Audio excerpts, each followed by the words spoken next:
सास का घूंघट पार्ट 5। अब तक हमने देखा कि पंचायत के फैसले के अनुसार घर की सारी औरतें खंडर में रह रही है। अब देविका के सामने सबसे बड़ी चुनौती ये है कि घर की औरतों को आत्मनिर्भर कैसे बनाया जाए। देविका ये सब सोच ही रही थी कि तभी उसकी नजर मिट्टी के बर्तनों पर गई। अरे, ये इतने सुंदर सुंदर मिट्टी के बर्तन किसने बनाए हैं? ये बर्तन तो माँ जी और चाची जी ने बनाए हैं। अरे वाह, इतने सुंदर बर्तन तो मैंने आज तक नहीं देखे। माँ जी, चाची जी, आपने ये कहाँ से सीखा? अरे बहू, ये तो हम बचपन से बनाते आ रहे हैं। ये स्टील, पीतल और कांच के बर्तन तो अब चले हैं। पहले तो मिट्टी के बर्तन में ही लोग खाना खाते थे।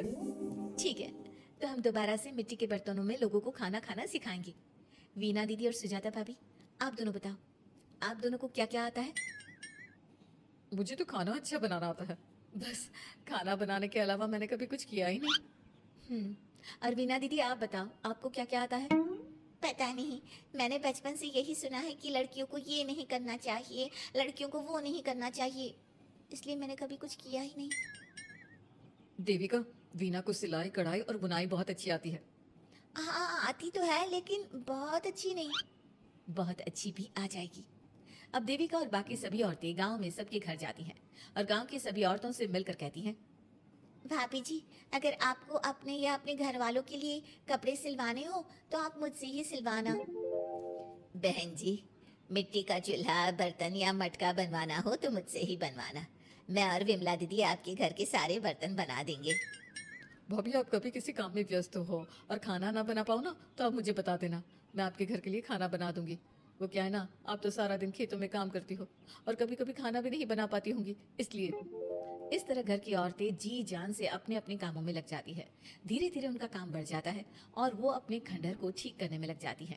वहीं दूसरी ओर घर के सारे आदमी घर का काम संभाल नहीं पा रहे थे।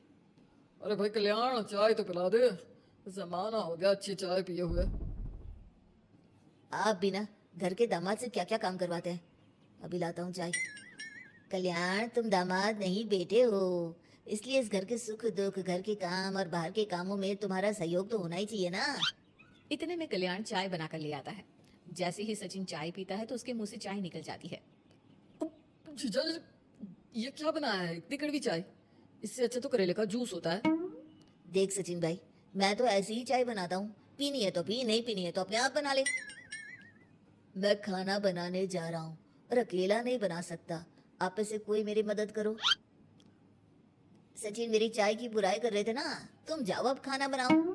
सचिन और मोहन दोनों खाना बनाने में लग जाते हैं। मोहन भिंडी काटकर कढ़ाई में छोड़ देता है और उसमें पानी डाल देता है।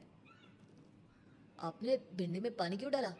शायद पानी नहीं डलता, पता नहीं, लेकिन माँ ने कभी भिंडी में पानी नहीं डाला था। लेकिन बिना पानी के भिंडी बनेगी कैसे, मतलब गलेगी कैसे? बिना पानी के बनाएंगे तो चिपक नहीं जाएगी कढ़ाई से? पता नहीं, चलो देखते हैं कैसे बनती है भिंडी। भैया, कितने दिन हो गए ना अच्छा खाना खाए हुए। खाना तो सुजाता बनाती है, इतना मजेदार खाना कोई और बना ही नहीं पाता। सचिन और मोहन खाना तैयार करके ले आए। सभी आदमी खाना खाने लगे। खाना बना तो बहुत बुरा था, लेकिन किसी ने बिना कुछ कहे खाना खा लिया। तभी जोगिंदर ने कहा, घर की हालत कितनी बुरी हो रही है, जगह जगह जाले लगे हैं। 2 दिन से तो किसी ने झाड़ू भी नहीं लगाई घर की। हाँ, और घर में गंदे कपड़ों के ढेर लगे हैं। मेरे पास तो ये आखिरी कुर्ता ही बचा है पहनने के लिए। कल्याण, मोहन, तुम किसी नौकर को रख लो ना। हमने एक दो लोगों से बात की थी नौकर के लिए, लेकिन कोई घर में काम करने के लिए तैयार ही नहीं है। गांव के सभी लोग खेतों में ही मजदूरी कर रहे हैं।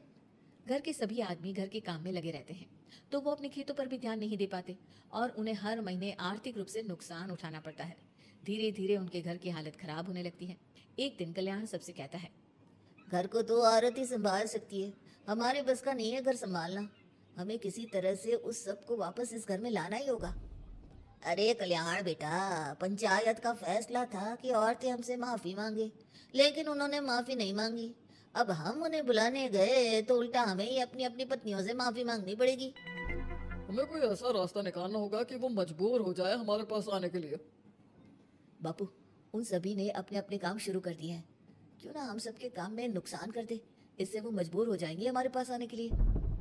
भैया, ये कैसी बात कर रहे हो? इससे वो मजबूर नहीं होंगी बल्कि और भी ज्यादा गुस्सा हो जाएंगी। मैं तो बोल रहा हूँ शराफत से जाकर माफी मांग लेते हैं।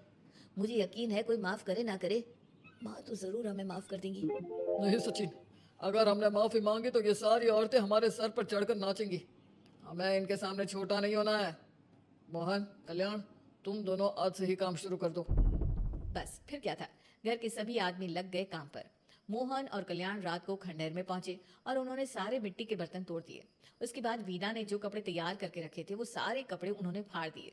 सुबह जब घर की औरतों ने ये सब देखा तो परेशान हो गई। अरे, ये सारे बर्तन किसने तोड़ दिए? माँ, किसी ने मेरे सिले हुए कपड़े ही फाड़ दिए। ये हरकत कौन कर सकता है? और कौन करेगा भाभी, ये सब उन आदमियों की हरकत है। जब किसी तरह से हमें झुका नहीं पाए तो हमारे काम बिगाड़कर हमें परेशान कर रहे हैं। सभी औरतें दुगनी तेजी से काम में लग गई। उन्होंने दिन रात मेहनत की और उस खंडहर को महल की तरह बना दिया।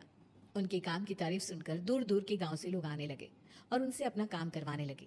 एक दिन सभी औरतें बैठकर खाना खा रही थी, तभी विमला ने देविका से कहा, देविका, हम कभी सोच भी नहीं सकते थे कि हम अपनी मेहनत से अपने लिए इतना बड़ा और इतना अच्छा घर बना लेंगे। देविका बहू, आज हमें इस बात का एहसास हो रहा है कि हम तो सिर्फ सांस ले रहे थे, जीना तो हमें तुमने सिखाया है। मुझे तो अब भी यकीन नहीं हो रहा कि मेरे पति की पहचान के अलावा भी मेरी कोई पहचान है। गांव के सब लोग मुझे सिर्फ मोहन की पत्नी के रूप में जानते थे, लेकिन अब सारा गांव मुझे जानता है। देविका, मैं कुछ ही दिन में इस गांव में एक अच्छा सा होटल खोलूंगी और मैं एक बुटीक खोलूंगी। मैं यहाँ गांव की लड़कियों के लिए एक स्कूल खोलना चाहती हूँ। यही मेरा सपना है। सभी औरतें खाना खाकर सो जाती है। रात बहुत ज्यादा हो गई है, लेकिन देविका को नींद नहीं आ रही थी। तभी उसे किसी के कदमों की आवाज सुनाई दी। पहले तो देविका थोड़ी डर गई, लेकिन उसने हिम्मत करके उठकर देखा तो उसके सामने सचिन खड़ा था। सचिन, तुम यहाँ क्या कर रहे हो? कहीं तुम मेरा कोई नुकसान तो करने नहीं आए? मेरे पास तो किताबों के अलावा कुछ नहीं है। फाड़ना चाहो तो फाड़ सकते हो। देविका, मैं तुम्हारा कोई नुकसान करने नहीं आया हूँ, बस तुमसे माफी मांगने आया हूँ। क्या? रात के अंधेरे में चोरों की तरह तुम मुझसे माफी मांगने आए हो? प्लीज देविका, माँ और चाची को समझाओ कि वो बापू और चाचा जी से माफी मांग ले और तुम सबको लेकर घर आ जाए। सचिन, तुम भी तो अपने बापू और चाचा को अपने साथ ला सकते थे ना, और माँ और चाची से माफी मंगवा सकते थे ना। प्लीज देविका, मुझे माफ कर दो और घर चलो। कैसे माफ कर दो सचिन? तुमने मुझे मरने के लिए छोड़ दिया। अगर माँ और चाची हिम्मत करके मुझे अस्पताल ना ले जाती तो आज मैं और मेरा बच्चा जिंदा ना होते। ना तुम मुझे अस्पताल में देखने आए और ना ही अस्पताल से आने के बाद मेरा हाल चाल पूछा। मुझे तो छोड़ो, तुमने अपने बच्चे का चेहरा तक नहीं देखा और तुम मुझसे उम्मीद कर रहे हो कि मैं तुम्हें माफ कर दूं? कभी नहीं सचिन।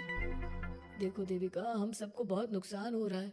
घर के काम की वजह से हम बाहर के काम पर ध्यान नहीं दे पा रहे। घर और जिंदगी दोनों अस्त व्यस्त है। वो इसलिए कि तुम सब आदमी संगठित नहीं हो। अपना दिमाग और ऊर्जा हमें परेशान करने में लगा रहे हो, और हम औरतें संगठित हैं। हम अपना दिमाग और ऊर्जा अपनी प्रगति में लगा रहे हैं। इसलिए हमने खंडहर को भी महल की तरह कर दिया, और तुम्हारी हवेली खंडहर की तरह लगती है। सचिन देविका से बार बार माफी मांग रहा है। क्या सचिन को अपनी गलती का सच में पछतावा है, या फिर ये घर के आदमियों की कोई नई चाल है? ये जानने के लिए आपको हमारे आने वाले एपिसोड का इंतजार करना होगा। और हाँ, कमेंट करके हमें ये भी जरूर बताइए कि क्या देविका को सचिन को माफ कर देना चाहिए, क्या उसे सब कुछ भूल कर सचिन के साथ अपना घर बसाना चाहिए, या फिर सचिन को भूल जाना चाहिए।